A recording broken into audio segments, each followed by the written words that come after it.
Hello, welcome to today's Studio Army Review. Now we're going to talk about the Mega-Dread. Now you may have already seen videos, my conversion corner or other videos about the Mega-Dread where I talked about how I went about making it and the different techniques. This is a completely different video. This is all about the unit, the Ork unit, the Mega-Dread, and actually the Meka-Dread as well, and how this unit, this model, fits into the armies and how it compares to stuff like the Gorkanaut and the regular Deff-dred. So, the very first thing I want to talk through before we get into actual stats or whatever is model size. That's something that's very obvious when you try to compare the sizes of the various Ork walkers. Alright, forgive the color, this is I'm showing you a computer screen right now. But this image shows you the relative size of the Killakan, Deff-dred, Mega-Dread, and the Gorkanaut. You can see the Gorkanaut is just slightly taller, but just as wide as the Mega-Dread, which is in the upper right hand corner. The biggest difference in the two is the bulk. The Mega-Dread is just has separate legs. There's plenty of white space, if you will, between the arm and the body, and between the legs and the body. So it doesn't look as massive and bulky as the Gorkanaut or morkanaut. Okay, but you also see it's significantly larger than the Deff-dred. It's probably order of 3 times the size, volume-wise. So you got to kind of start asking yourself questions about, is the Mega-Dread worth it compared to a Deff-dred? Let's talk about that. All right, so you got the Mega-Dread or the Meka-Dread. Their stat lines are identical. They're a 5-point difference between the two. I'll go into that in a little bit more detail, but just for frame of reference, the Mega-Dread is 175 points. The Meka-Dread only 5 points more expensive than that. But the regular Deff-dred is 80 points. That's less than half the cost. So you got to ask yourself, well, does it make sense to just get another Deff-dred and get twice as many attacks or more than, or go with the Mega-Dread? So you got to look at these a little more detail because if you take a look at the stats, you're going to find some surprises. Alright, so let's take a look really close, see if I can focus. I'm printing out here this is the Forge Rule model, and I really kind of like the way it looks. It was a loose inspiration for my version. Of course, I didn't have all the neat little bits that I wanted to. I had to work with what I had. So anyway, looking at the stat line, that's where things get really telling. As you see here, ballistic skill and weapon skill are the same as with any other Ork walker, just like the Deff-dred. But strength is what's different. Now it's 10 versus the Deff-dred's 5. Now that might not normally make a difference because the Deff-dred's close combat weapons double its strength, so you don't gain much there necessarily. But when you get to the armor side, you go from a 12-12-10 of a Deff-dred to a 13-13-11 on the Mega-Dread. Sounds like only 1 point, but 1 point is a big deal. You can pretty much, strength 7 can only glance, and everything else above that has a chance of doing something. And in close combat, crack grenades are a need of 5, not a 4, if it's immobilized. And of course, crack grenades can't glance the front armor or side armor, so it already is a lot more durable in close combat from that. But you'll see the initiative is still 2, attacks are still 3, hit points or hull points is still 3. So even though this is a bigger monster, it's still only 3 hull points, not 5 like the Gorkanaut. I don't know, I kind of wish it was more, but when you look at the war gear options, that's when things get interesting. Because one of the special rules is ramshackle monster. Basically what that is the idea is it has so much ablative armor, or kind of like in the tradition of grot tanks, it's a lot of redundancy, and so a lot of your shots just blow off armor instead of actually hurting the machine itself. So in the game, it has a 5-up invuln save. So if you think about a 5-up invuln save, that means you're going to save 1/3 of the hull points. So you got a pretty good chance of basically making this the equivalent of a hull point 4 walker. the equivalent. Now, of course, you can get bad rolls, and as you saw, if you saw my Battle of Black Reach, I had some bad rolls. So it can happen. And it can still be exploded one shot with a explosion. Roll a 6 on an AP2, roll a 5 on an AP1. Not good news. So is it really worth the 175 points? Well, you have to make the decision for yourself. From where I stand, I think it's a good investment for this reason. In the Battle of Black Reach, I had to go up against a lot of Space Marine armor, Land Raider type armor, and glancing on 4s with a Deff-dred, even though I could possibly get 5 attacks if you switch out all of the big shooters with power claws, yeah, you'd end up with 5 attacks, 6 on the charge. Glancing on 4s is okay, but with this, I still glance on 4s, but because of the Sunder special rule on the kill saw, or the, is it the kill saw? Yes. No, yeah, the Ripper-Claw. I get to reroll failed armor pens, so I'm actually putting a whole point on the opponent, on the Land Raider. I'll use Land Raider as an example. 75% of the time. With a kill saw, strength 10 AP2 shred. That's big. So I think the shred and the Sunder rules both are one up the Deff-dred quite a bit. So I start with a kill cannon.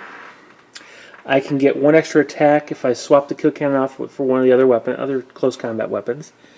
That's pretty good. I can go with a Super Scorcher, which is amazing because that's a very large flamer, strength 6 AP4. These things are available on the Deff-dred. So I have access to bigger templates, bigger booms, if you will, more DACA, as the Orcs would put it. So I think it's a fair. All right, so you got the Mega-Dread or the Meka-Dread. Their stat lines are identical. They're a 5-point difference between the two. I'll go into that in a little bit more detail, but just for frame of reference, the Mega-Dread is 175 points. The Meka-Dread only 5 points more expensive than that. But the regular Deff-dred is 80 points. That's less than half the cost. So you got to ask yourself, well, does it make sense to just get another Deff-dred and get twice as many attacks or more than, or go with the Mega-Dread? So you got to look at these a little more detail because if you take a look at the stats, you're going to find some surprises.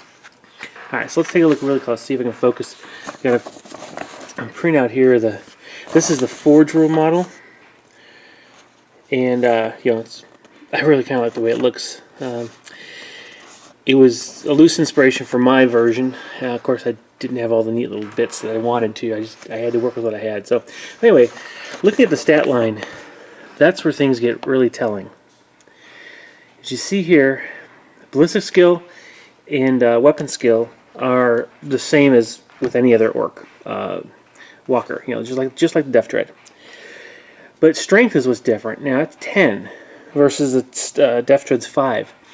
Now that might not normally make a difference because the Deff-dred's close combat weapons double its strength, so you don't gain much there necessarily. But when you get to the armor side, you go from a 12-12-10 of a Deff-dred to a 13-13-11 on the Mega-Dread. Sounds like only 1 point, but 1 point is a big deal. You can pretty much, strength 7 can only glance, and everything else above that has a chance of doing something. And in close combat, crack grenades are a need of 5, not a 4, if it's immobilized. And of course, crack grenades can't glance the front armor or side armor, so it already is a lot more durable in close combat from that.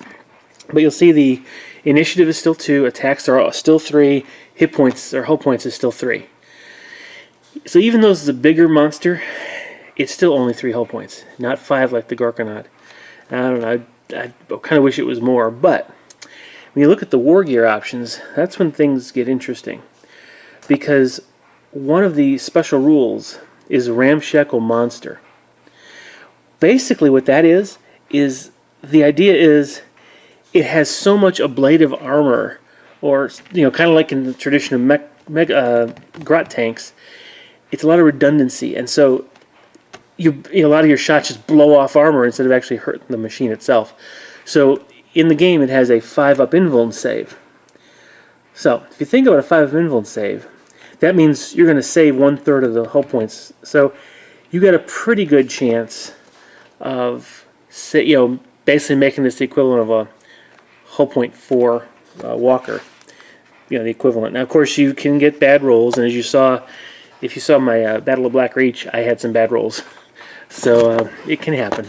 And it can still be exploded one shot with a explosion. Roll a 6 on an AP2, roll a 5 on an AP1. Not good news. So is it really worth the 175 points? Well, you have to make the decision for yourself. From where I stand, I think it's a good investment for this reason. In the Battle of Black Reach, I had to go up against a lot of Space Marine armor, Land Raider type armor, and glancing on 4s with a Deff-dred, even though I could possibly get 5 attacks if you switch out all of the big shooters with Power Claws, yeah, you'd end up with 5 attacks, 6 on the charge. Glancing on 4s is okay, but with this, I still glance on 4s, but because of the Sunder special rule on the kill saw, or the, is it the kill saw? Yes. No, yeah, the Ripperclaw. I get to reroll failed armor pens, so I'm actually putting a hull point on the opponent, on the Land Raider. I'll use Land Raider as an example, 75% of the time. With a kill saw, strength 10 AP2 shred. That's big. So I think the shred and the Sunder rules both are one-up the Deff-dred quite a bit. So I start with a kill cannon. I can get 1 extra attack if I swap the kill cannon off for one of the other close combat weapons. That's pretty good. I can go with a Super Scorcher, which is amazing because that's a very large flamer, strength 6 AP4. These things are available on the Deff-dred. So I have access to bigger templates, bigger booms, if you will, more DACA, as the Orcs would put it. So I think that's a fair exchange there. You do have the disadvantage of it being a walker instead of a gargantuan, or what is it, super heavy walker. You can only move 6, not 12. It can be 1 popped. But it also has access to things like Grot Riggers. For 5 points, instead of, like normal, I think Grot Riggers are 10 on Deff-dreads and anything else. Here it's only 5 points. Those Grot Riggers, again, 1/3 of the time you're adding hull points back. So all of a sudden you're looking at the possibility of this the Mega-Dread sticking around for 5, 6 hull points worth of damage. That's pretty good.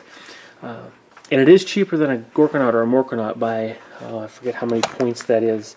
Let me see real quick here. Yeah, about 70 points difference. So Morkanaut's 230, Gorkanaut's 245, and this is only 175. So you do have a savings of between 35, 35, 45, 65, or sorry, 55 and 65 points or 70 points difference. That's a pretty big spread. Difference in point cost. And again, having the access to these very heavy weapons, an Ordnance 1 Strength 7 AP3 large blast, even with Ork shooting, so you scatter a few inches. If you're hitting Space Marines, you're wiping out Space Marines. If you're hitting tanks, Strength 7, okay, 14 is not going to do so well, but it is Ordnance, and so you have a better shot. It's a little bit like the Battle Cannon. So that's a fair trade-off there. Of course, you can swap out. It does come with 2 big shooters, and you can swap these 2 out for anything, either a Scorcher for free or a rocket launcher, or even custom Mega Blasters. Now, those are 15 points, not 5 for the rocket launcher. You can also have an optional 3rd weapon, which is a big shooter. You can add, basically add a big shooter for 5 extra points. I think it is here. Yeah, so you can get additional big shooter for 10 points. So that's a total of 3 big shooters. But what's cool is that you can replace any of those big shooters with the Scorcher for free, the rocket launcher. So you can have 3 Scorches, 3 rocket launchers, 3 custom Mega Blasters. It's kind of nice upgunning there. So let's look at the different configurations. First, let's take a look at the Gorkanaut. You know, it's got a Deff cannon with a mega shoot, Deff Storm Mega Shooter. That's really just a bunch of Strength 5, AP 5 shooting shots. Not a whole lot of oomph to it. You do have a custom Mega Blaster on the Morkanaut, which is a Strength 8 AP2 gets hot blast. That's pretty good. But see here on this, you have possibly going with 2 kill cannons, Strength 7, AP3, Ordnance Large Blast. That's 2 of them. Against AP3 or Armor 3, you're going to do some very serious damage, even with Ork scattering. Now, I bring that up because the weapon loadout really has a lot to do with whether this is a good value or not. But just like everything, every unit in your codex, you have to identify what do you intend that unit to be used for. If I need to open up cans like Land Raiders, I think I'd rather go with this over a Morkanaut. The Morkanaut and Gorkanaut, yes, they have a Strength 10 AP1 concussive. They get 3 attacks. It looks like 3 attacks, basically glancing on 4s, but no rerolls. Here I've got potentially 4 attacks. Again, not counting the charge. Yeah, 4 attacks with the charge.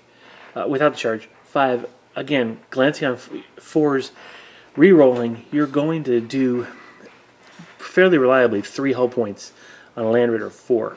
So on the charge, you have a potential of seriously taking out a Land Raider. And because it's Strength 10, you get a Hammer or Wrath attack that glances on a 4. So you have the potential of taking out a Land Raider in one go. The Gorkanaut and Morkanaut have a much harder time doing that. You have to roll extremely well without modification. In both cases, Gorkanaut or the Mega-Dread, you have an AP1 or AP2 weapon.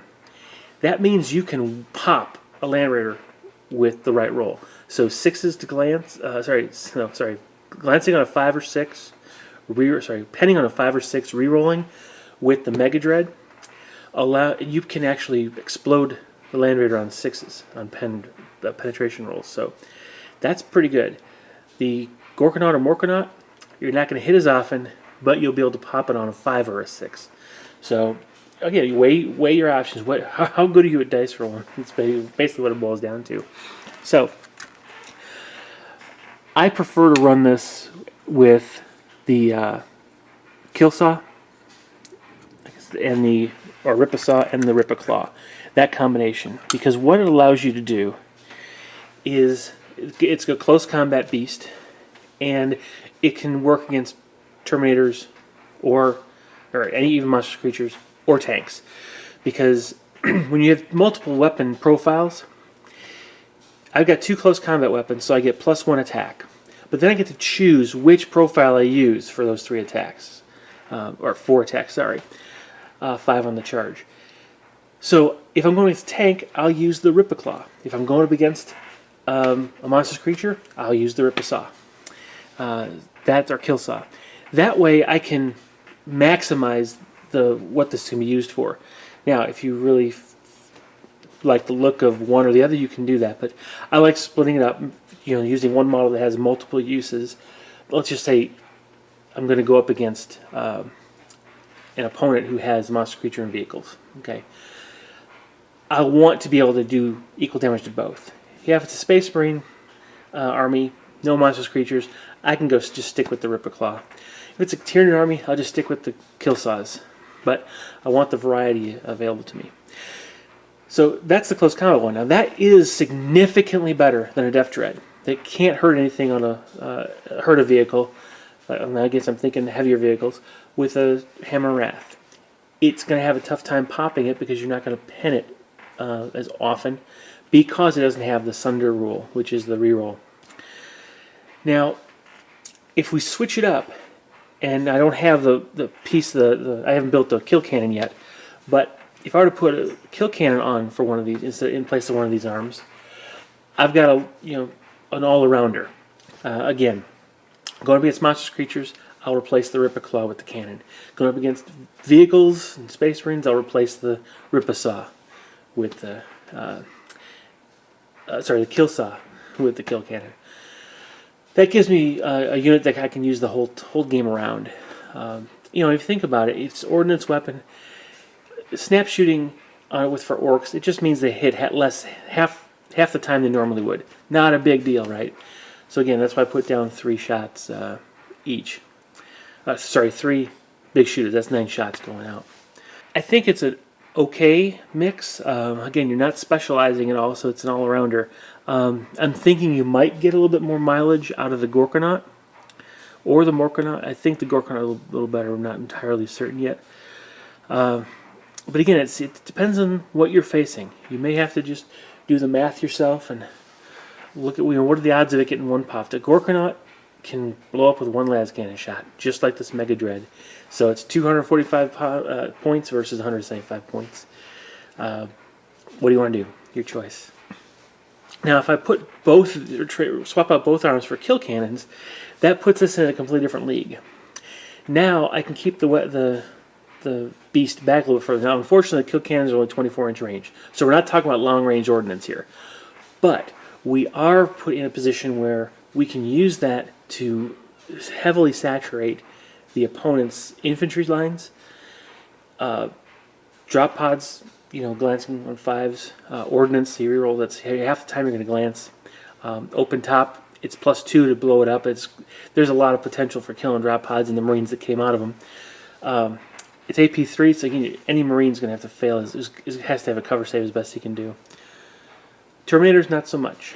But with Strength 7, you're going to be wounding almost everyone that you hit. That's very important.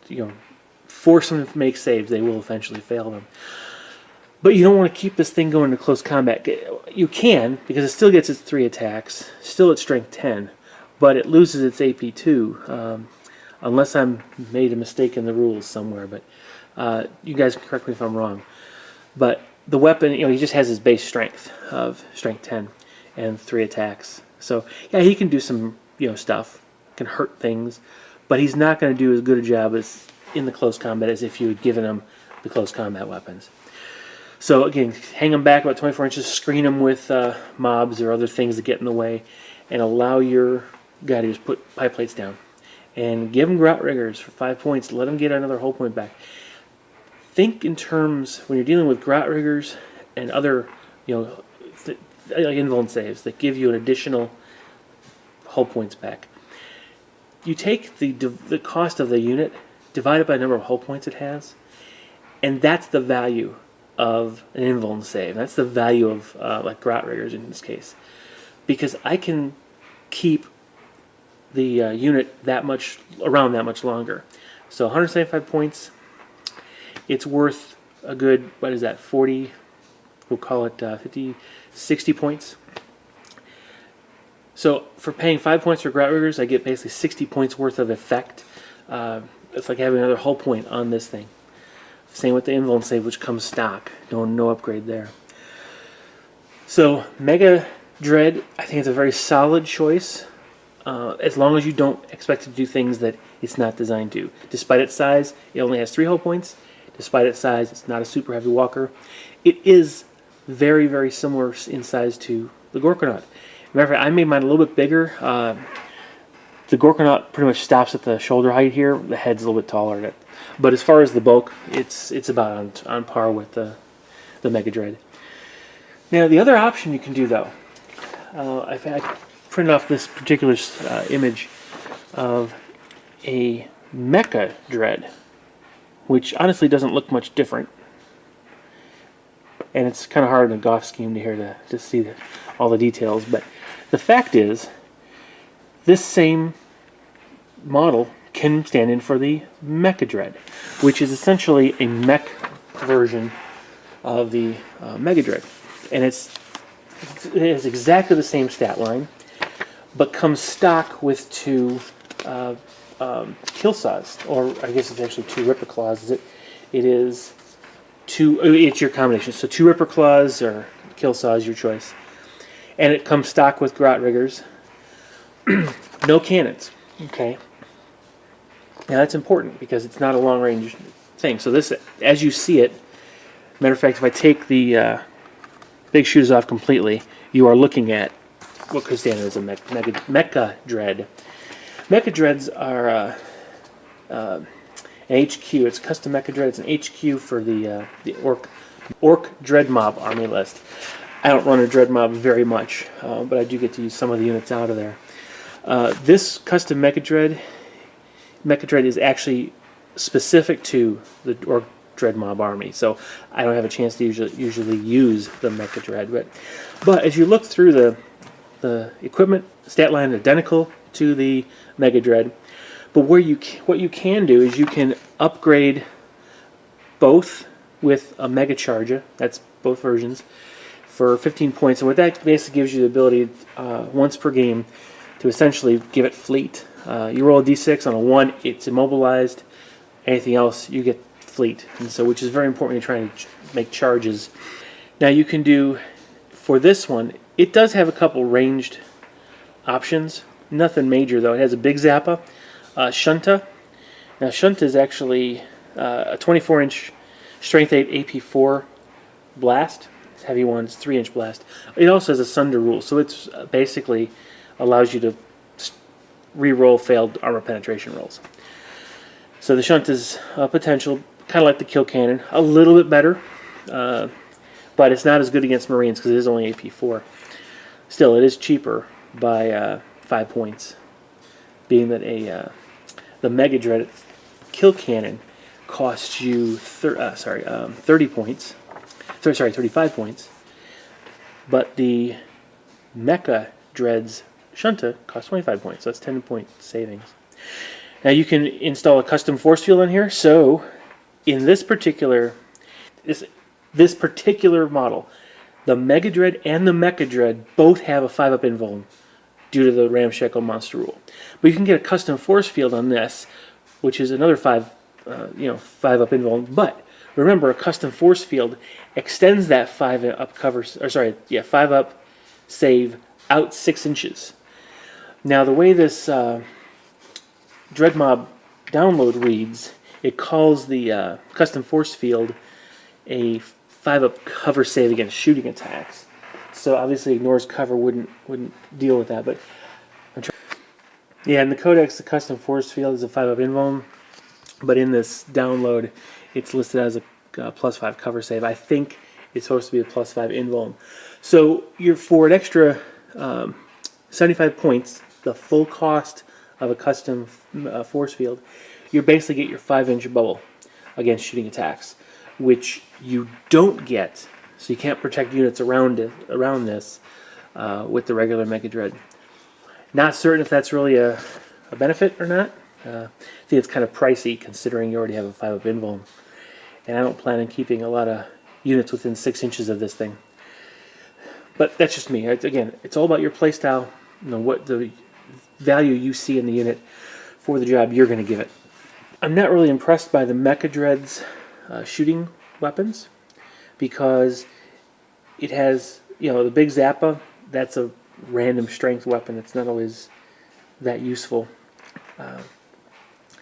What is neat is this thing comes with what's called rocket bomb racks. Now, in this particular codex, or supplement, rocket bomb racks, they're 48-inch range, strength 5 AP4. They're heavy D3 barrage blast, but you'd have the out of ammo roll. So when you roll it, on a 1 or 2, the weapon's out of ammunition and can't fire again. But so 35 points, you get essentially a barrage, strength 5 AP4. There's a lot to be said for something like that. However, again, for 35 points, I'd much rather have the kill cannon, which is a large blast AP3. I think there's more utility out of that. So now your custom Meka-Dread can be a Warlord, which is something your Mega-Dread can't be. So there is that. Don't really know if I would find myself using it, but it is entirely possible. So basically, what I'm going to do here in my own lists is I'm going to focus on the Mega-Dread. I will probably try out the Meka-Dread occasionally, but I'm just going to focus on the Mega-Dread because I don't see myself using Warlord traits or the Warlord aspect of the Meka-Dread. But for those of you who might be interested, let's kind of review what the Warlord can do. Or, the custom Meka-Dread can do as your Warlord. The rule that's in the download says, if no other HQ choices are included in your Dread Mob army. So remember, you can't have Warboss, you can't have a Big Mac, you can't have any other HQ choices. The custom Meka-Dread has to be your Warlord, so you can't give it to some other character. That's not a bad thing. The custom Meka-Dread that is the Warlord, however, does gain this following trait. So you don't roll a separate one, this is the one you get. At the beginning of any of its own turns, you can choose to join any friendly Deff-dred mob as long as it's within 4 inches of at least one model. So this becomes an independent character type of walker. I mean, it already is a walker character, but now it can join a Deff-dred squad. So put it out front, and the Deff-dreads all of a sudden have front armor 13, side armor 13, strength, rear armor 11. And if you gave it the custom force field, then they all have a 5-up influence save. So there may be something to be said for that. Now, it can choose to leave the squad at any time, though, so it's not like it's stuck in there like some of the Tyrannid warlords and such are. But here's the neat thing. As long as this Meka-Dread is part of that Deff-dred unit, that entire unit becomes a scoring and denial unit. So now that's a holdover from the 6th edition, which is where troops were the ones that are scoring and everything else was denial. So you might have to talk it over with your friends about what that says in terms of 7th edition, because it might mean that it actually has objectives secured. Don't know, that's just my 2 cents. So not really certain, but for my part, I don't think I'll be using it as a Warlord for any reason. Now, the one thing I do want to point out with the Meka-Dread, though, is it does have something that's kind of neat called Fixing Claws. These come stock. What is amazing is that it essentially counts as having a set of mech tools. So you don't need to have a mech around it. It already has mech tools, and it can attempt to fix itself. So it has Grot Rippers, and it has Fixing Claws. So that's 2 chances. In addition, the Fixing Claws give you the Rage special rule. So you actually get 2 attacks on the charge, not just 1. So that makes him pretty mean in combat. Still, it all boils down to how do you want to run your Ork Mecha type mob. I'll be honest, I'm still playing around with it. The idea is getting what feels right for me, and I've decided Mega-Dread all the way. But now you understand kind of how the Meka-Dread and Mega-Dread units fit into an Ork army, and especially my Ork army. So if you have any questions, leave them below. Let me know what you think. Share, like, subscribe, and I'll see you in the next Studio Armor review. Bye-bye.